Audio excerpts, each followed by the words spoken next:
مخاطبین از رسانه پشت پرده. ماجرای فیلم استاندار سامه یادتونه یعنی تیم زنه میگه که منم داشمی رو های گلزار جابجا کرد. درود به مخاطبین عزیز، بنده امین فردین خوشحالم که به همراه تیمم بار دیگه با یک برنامه پشت پرده دیگه با شما هستم. امیدوارم که هر کجا این کره خاکی که هستید و صدا و تصویر من رو میبینید و میشنوید حال دلتون خوب باشه، جیبتون پرپول باشه و از همه مهمتر سالم و سرحال باشید. امروز قصد داریم که در برنامه پشت پرده برای اولین بار یک سری اسناد و مدارک محرمانه رو برای شما افشا بکنیم از کلاهبرداری هایی که در پشت پرده در باشگاه‌های محبوب و پرطرفدار استقلال و پرسپولیس اتفاق میفته و ببینید چه جوری پولهای مردم حیف و میل میشه و به راحتی آب خوردن تو این باشگاه کلاهبرداری میشه، حتی با زد و بندها و لابی هایی که در پشت پرده با سایت های کلاهبرداری شرط بندی و قمار اتفاق میفته. بعضی از نتایج مسابقات فوتبال دستکاری میشه به نفع این سایت های شرط بندی و توی این باشگاه ها دل و دزدی و اختلاس صورت میگیره. اگر طرفدار فوتبال هستید حتما این ویدیو رو تا انتها ببینید و برای دوستان خودتون به اشتراک بذارید و بعد از دیدن این اسناد و مدارک که در طول این ویدیو بر شما منتشر خواهیم کرد، کرکوپر و پشمتون به معنای واقعی کلمه خواهد ریخت. اما یه لطفی بکنید قبل از اینکه من این افشاگری رو شروع بکنم، کانال پشت پرده رو اگر سابسکرایب ندارید سابسکرایب کنید، ویدیو رو لایک کنید و برای دوستان خودتون به اشتراک بذارید، علل خصوص کسانی که طرفدار فوتبال هستند. ماجرا افشاگری رو از جای آغاز میکنیم که چند سالی هستش که سر و کله یک ابرکلاهبردار تو همه حوزه ها پیدا شد. سر و کله این چهره، نفر دوم کنار مصطفی آجلو به عنوان مدیر عامل اسبق باشگاه استقلال که این چهره هستش. من تصویر بزرگ میکنم، تو طول این ویدیو ما با این چهره زیاد کار داریم. دیگه هم میتونم تصویرم پیدا. این چهره آقای محمد رضا نجاتی اسلاملو، یک ابرکلاهبردار که من از هر چیز این ناکس به شما بگم کم گفتم، که هم تونسته رانت و لابی بکنه با باشگاه استقلال، با مدیر عامل‌ها و مدیران وقت باشگاه استقلال طبق این اسناد و مدارکی که الان بهتون نشون میدم، هم تونسته رانت و کلاهبرداری بکنه با باشگاه پرسپولیس، هم تونسته رانت و کلاهبرداری بکنه و نفوذ کنه به صدا و سیما. و چقدر تو مملکت شما میتونید به راحتی آب خوردن کلاهبردار باشید و کسی شما رو کار نداشته باشه. کافیه یه مقداری نفوذ و لابی داشته باشید و بلد باشید دروغ‌های قشنگ بگید. خب حالا این محمد رضا نجاتی اسلاملو چیه که الان ما اینقدر روش زوم کردیم؟ ایشون به عنوان ابرکلاهبردار شناخته میشن و چند سالی رو تحت تعقیب بودن و در زمان ثبت این عکس در کنار مدیر عامل باشگاه استقلال و مدیران باشگاه استقلال، در لحظه ثبت این عکس ایشون یک متهم فراری بودند و حکم جلبشون رو گرفته بودند. یعنی چی؟ متهم اگه میشه متهم فراری بره تو باشگاه استقلال عکس بگیره. این عکس رو برای چی گرفته بودن؟ برای عقد یک قرارداد همکاری با باشگاه استقلال. اسنادش رو بهتون نشون میدم، نگران نباشید. و اینکه یک سری جلساتشون رو مدیر عامل‌های باشگاه استقلال پرسپولیس توی رستوران‌های تهران با یک سری کلاهبردار میذارن. حتی قرارداداشون هم با بازیکن‌های فوتبال تو رستوران میذارن، یعنی قلیونشون رو میکشن، اون میکشه، بازیکن باشگاه استقلال پرسپولیس هم قلیونه رو میکشن و قراردادهای فوتبالیشون رو امضا میکنن. خنده داره نه؟ به قول من خنده داره نه؟ بله واقعا هم خنده داره، عجیب و غریبه. خب حالا این آقا کیه؟ من قبلا راجع به این آدم افشاگری کرده بودم. ایشون به عنوان یک ابرکلاهبردار کسی بوده که عامل خودکشی زهره فکورصبور بازیگر سینما و تلویزیون بود. ایشون زمانی که زهره فکورصبور متأهل بوده و با همسرش مهران مهام توی رابطه بوده، زهره فکورصبور رو گول میزنه، میبره هتل و ازش فیلم میگیره و این فیلم رو برای خود زهره فکورصبور میفرسته و تهدید به افشاگری میکنه و ازش باج میگیره. همین آقایی که شما توی تصویر میبینید. نشون به اون نشون که این استوری پیج زهره فکورصبور مال چند ماه پیش که خود خانواده زهره فکورصبور و مهران مهام که در حال حاضر پیج ایشون دستشه. حالا من میتونم یکم اینو زوم کنم که این بالا آیدیشو هم ببینید. اینا این زهره فکورصبور. حالا بک میزنیم ببینیم چی بوده. نوشته که این شخص محمد رضا نجاتی اسلاملو هست و تحت پیگرد قانونی برای گرفتن ایشون که باعث مرگ مرحوم زهره فکورصبور شده. هر کس هر نشونی و هر اطلاعاتی از ایشون داره لطفاً توی دایرکت بده. پس ایشون یک متهم فراری بوده که حتی خانواده زهره فکورصبور و وارثای زهره فکورصبور و همسر زهره فکورصبور دنبال این کلاهبردار بودن که میره بغل مدیر عامل باشگاه استقلال عکس میگیره و میره بغل مدیر عامل باشگاه پرسپولیس هم عکس میگیره که جلوتر به شما نشون میدم. حتی اسناد و مدارک نشون میده. یکی از برگه‌های شکایتی که تو قوه قضاییه هست. آقای محمد رضا نجاتی فرزند هاشم، اینجا مشکی شده، شغلش هم آزاده و ایشون گفته شده که تو تاریخ 10/12/1400 به محل ایشون رفته و 10/12 خودکشی کرده و ایشون در پی اقداماتی دردناک حکایت از اخاذی، بردن طلا و جواهرات، تهدید به بردن آبرو، شرف و تهیه فیلم. یعنی این آقای نجاتی این بلا رو سر زهره فکورصبور آورده که میگفتن یه زمانی من عامل خودکشیش بودم که گندش در اومد که نه، اصلا داستان چیز دیگه بوده. اینا میدید که تهدید به بردن آبرو، شرف و تهیه فیلم بوده که این پرونده بوده که از محمد رضا نجاتی اسلاملو اومده بیرون. همین آقایی که کنار مدیر عامل باشگاه استقلال میاد عکس میگیره، دست میده و حتی نگاه کنید اینجا با هم قرارداد همکاری امضا میکنن. البته گفتم این موضوع فقط محدود به باشگاه استقلال نمیشه. باشگاه پرسپولیس و آقای درویش هم میاد کنار آقای محمد رضا نجاتی اسلاملو کلاهبردار عکس میگیره. درست در زمانی که ایشون تحت پیگرد قانونی بودن. اما متن قرارداد چی بوده؟ جالبه که اتاق بازرگانی میگه که با عنایت به تعهد و تجربه تخصص فلان بدین واسه شما رو به عنوان رئیس کمیته آژانس مسافرتی گردشگری منصوب میکنیم. بعد باشگاه استقلال باش عکس میگیره، قرارداد کارگزار. آقا شما طبق کدوم قانون میرید با این شخصی که کلاه برداره و در حال حاضر گرفتنش؟ ببین فیلم بازداشتش هم هست. یعنی شما فکر نکنید که فیلم بازداشتش موجود نیست. من الان به شما نشون میدم توی آرشیو که اینها لحظه بازداشت محمد رضا نجاتی رو میبینید که مهران مهام اینجا میگه که گیرت آوردم. ببینید این فیلمش. کاریش ندارم.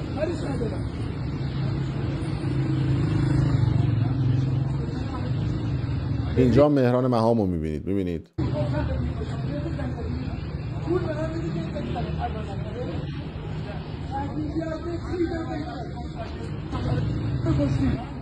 ببین من ولت نمیکنم.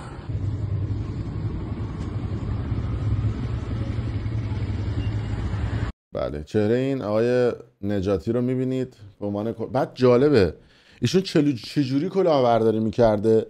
کارت حباب داشته، کارت بانکی حباب. یه کارتایی هستن که شما با هک سیستم بانکی موجودی کارتتون رو افزایش میدید. بعد میاد میشید توی جلسه میگید آقا توی حساب من 80,000 میلیارد تومان پوله، 180,000 میلیارد تومان پوله. میشید توی نمایشگاه اتومبیل، میرید توی نمیدونم رستوران و جای مختلف چوسی میاید. بعد طرف میگه مگه چی؟ میگه داشت دستگاه کارتخانه تو بیار. میاره کارتو میکشه، میبینن موجودی درسته. ببینید حتی فیلمای موجودی که ایشون برای کلاهبرداری میفرستاده این ور اون ور هم هست. این یکی از کارتای حبابی بوده که این شخص داشته که با کارتای حباب میومده و اعتبار کسب میکرده. قشنگ خیلی شیک و مجلسی پسورد رو میزنه، فقط هم عدده. این کارتای حباب فقط عددن، یعنی شما باش 1000 تومن نمیتونید انتقال حساب بدید. یه موجودی میگیره و موجودی تقریبا نگاه کنید 80 هزار میلیارد هم چقدر برای خودش اینجا موجودی زده که فقط این یه عدده. میرن توی سیستم بانکی این شماره کارت رو پیدا میکنن، تو بانک موجودیش رو ادیت میکنن، از 8000 تومن همینجوری یه 8 میذارن، 4 تا صفر، سری عددهای عجیب و غریب. 1000 تومانی هم نمیشه باش انتقال داد. یعنی همونجا اگه یکی برای شما موجودی گرفت بگو آقا فعلا 1000 تومن بکش، من ببینم میتونی انتقال حساب بدی. با این کارت‌های حباب و با این روش‌های کلاهبرداری اومده بوده و برای خودش این آدمی که عامل قتل زهره فکور صبوره اعتماد جذب کرده بوده. و چجور باشگاه استقلال، آقای آجرلو، شما تو سپاه بودی، شما تو اون سیستم بودی، شما چجوری به این آدم اعتماد کردی؟ ادعات هم میشه عضو هیئت مدیره دانشگاهی هستی که عریض و طویلن، با این آدم دست تو دست شدی و قرارداد همکاری امضا کردی. حالا قرارداد چی بوده؟ یه طرف قرارداد باشگاه استقلال بوده به نمایندگی مصطفی آجرلو با شماره ملیش به عنوان مدیر عامل باشگاه استقلال، و طرف دیگه هم شرکت سرپارس با نمایندگی محمد رضا نجاتی اسلاملو به عنوان رئیس هیئت مدیره که گفته برنامه‌های تلویزیونی، طراحی، تولید، تدوین و نظارت بر اجرای برنامه با محوریت برنامه فوتبال در قالب طرح‌های مصوب توی صدا و سیما. یعنی باش قرارداد امضا کردن که برنامه تلویزیونی بسازن. بعد برای خودشون هم اومدن درآمدها رو تقسیم کردن که آقا چجوری درآمد داشته باشن، از صفر نمیدونم تا چقدر، از چقدر تا چقدر. خب ببینید با آقای آجرلو امضا کرد با این محمد رضا نجاتی. درست تاریخی که ببینید، تاریخی که این قرارداد بسته شده 14/6/1401، تو اون تاریخ حکم جلب این آقای نجاتی رو گرفته بودن. ایشون تحت تعقیب بوده. تو همون تاریخ برید نگاه کنید چجور شخصی که تحت تعقیب بوده بدون استعلامات میره با یکی از بزرگترین باشگاه فوتبال ایران قرارداد میبنده. مگه داری؟ مگه میشه همچین چیزی؟ همه رو هم یه مور گرفتن، یه سربک. بعد این آدم فیلم‌های زیادی ازش لو رفته، نشسته با بازیگر سینما فیلم گرفته. نمیدونم حالا تا دلتون بخواد با درویش، رضا درویش نشسته عکس گرفته. اینکه درویش که دیگه خودش هم مشخصه، خودش با رانتولابی پروین اومده توی این سیستم. از اون طرف صدا و سیما، آقا شما چقدر، آقای مجری صدا و سیما، شما برید توضیح بدی هم به مردم هم به نهادهای زیر ربط چقدر پول گرفتی از این آقای نجاتی که تبلیغشو کردی. مردم که خر نیستن، میفهمن آقا این تعریف شما پول داره. اما ببین چی میگه. من با خودم صحبت کردم در مورد یه چیزی ما دیشب پریشب گفتیم که اینجا جا داره حتما یاد بکنم. امروز یه چیزهای دیگه فهمیدم. اینکه همیشه خدا در مورد پیلا پیلا صحبت میکنه و میگه که سایت معتبری هست. امروز فهمیدم که یک جوانی پشت قضیه است، آقای نجاتی عزیز، که حرفای بی ربطی نبود در شب‌های گذشته. یعنی حواسش هست که چطور برنامه‌ریزی بکنه و به آینده فکر بکنه. ما از این جوان‌ها در تمام بیزینس ها کم داریم که انشالله روز به روز بیشتر هم بشن. این از این جوایز امشب هم گفتم شما. بله پیلا پیلا همون برندیه که کلاهبرداری کرد، به عنوان تهیه کننده وارد سینما شد، مخ بازیگرای خانوم زد، ازشون فیلم‌های مستجن تهیه کرد. یکیش زهره فکور صبور بوده. من آمار 5 تا دیگه از بازیگرای خانوم سینمای ایران رو دارم که همین آقای نجاتی ازشون فیلم گرفته و ازشون اخاذی کرده. اصلا یه چیزایی من اومده یه دونه ویدیو از خودش درست کرده. ببینید مدیر عامل پروژه ایرلاین اختصاصی ارومیه خودش رو معرفی کرده. این آدم کلاهبردار رفته جلوی یه دونه پرده کروماکی، یه دونه انیمیشن درست کرده و گفته که من مدیر عامل پروژه ایرلاین ام. بعد اینا رو میفرسته واسه دخترها و گولشون میزده. آیه نجاتی، بعد ما فیلم و عکس دارم که کنار یه سری از مدیران بانک ملت نشسته. حالا اینا رو بعداً توی ویدیوی دیگه بهتون نشون خواهم داد. ایشون اگه شما ایشون رو میشناسید برای من آمارش رو بفرستید. ایشون که از مدیران بالانپایه بانک ملته. بعد برای انتقال پولاشون میگن بیت کوین بزنیم، تتر بزنیم، فلان بزنیم. بذارید فایل صوتیشو بهتون نشون بدم ببینید چه اینا. دکتر هر چی طلب بدونه همین که عرض بدید یا کن گوش بدید. پولشو دیگه دکتر خودش هست دیگه. هر جور که تنظیم بدید کنه. به اگر خمسشو آیا شما فیزیکال گفتین چی فیزیکال بده. نه الان چی میخواید؟ ریال این BTC دیگه. BTC این صدای نجاتیه ها. ببینید اینا نشستن تو جلسه هیئت مدیره بانک ملت، ببینید چجوری دارن کلاهبرداری میکنن. تتر بده، ریال بده، فیزیکال بده. عرض در وحله اول دکتر هر چی طلب بدونه همین میگن که عرض بدید منتها چون مبلغ زیاده خیلی بالاست. هم میشه، یعنی هم ریال خیلی بالا. بهتره که به نظرم حالا اینا رو به شما توضیح میدم. اینا ترکیب که بشه، ترکیب کامادیتی که بشه ولی خودشون بهتره. آره مرحله یعنی بخششو بهشون ماشین بدیم، بخششو پول بدیم، بخششو ملک زمین بده، پول بده، کش بده، چون زیاده. میگه زمین بده، پول بده، ماشین بده. ببینید چه پولایی رو اینا دارن جابجا میکنن با کلاهبرداری. یواش یواش که میره بالا بعد اینا مورد بررسی قرار بگیره. چون میگم خوبی بیت کوین اینه که شما کریپتوکارنسی راحت مثلا پروژه‌ای که الان مدرن شما سوئیس می‌کنید 20 روز 10 روز 15 روز این کمتر از 30 ثانیه شده. بابا بانک ملت این سرعت رو نداره. اینا دارن میشینی میزنی میره. نه مالیات میدی نه بیمه میدی.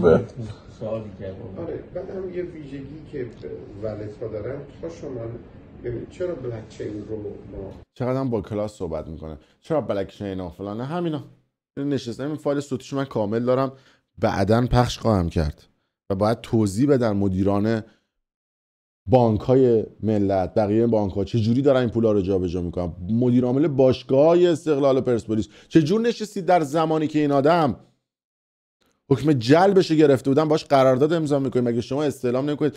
بله دیگه، وقتی که اون موبایل استقلال و بقیه جاها رو برمی‌دارید میاد باشون قرارداد امضا میکنید، بعد خودتون بزرگش میکنید، خودتون بهش مجوز میدید، خودتون هم کلاهبرداریش میکنید. این که دیگه تهش خوش کلاهبرداری دیگه اصلا جای دفاع نداره که.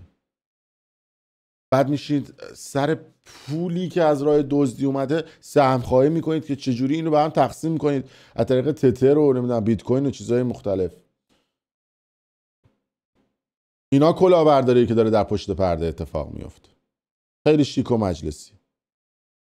حالا این داستان همچنان ادامه. بعد یه سری پیجای شلمغزم میان اینا رو وایرال میکنن به عنوان ابر پولدار فلان، اینو معرفی کرده بوده. الان در وسط هم نداره افتاده گوشه زندان. بعد جالب این یک بار دیگه هم تو زندان بوده، از زندان با قید وثیقه آزاد میشه، فراری بوده. اینو هم جالبه بدونید. شما اصلا چجوری یه شخصی که سابقه داره، سابقه زندان داره، باش قرارداد میبندید؟ من تا جایی که یادمه شما تو ایران کسی سابقه داشت پشکل هم نمیذاشتید بزنید به اسمش، بعد الان باش قرارداد هم امضا میکنید. تو مملکت هرچی دزدی بزرگتر، کلاهبرداری بزرگتر، مسیر رو رفتن جلو راحت‌تر. نمیدونم، ولی حتما این ویدیو بر دوستان خودتون به اشتراک بذارید، برای ما کامنت بذارید، شما هم نظرتون رو بگید که نظر شما راجع به این سبک کلاهبرداری‌ها چیه. خیلی مخلصیم.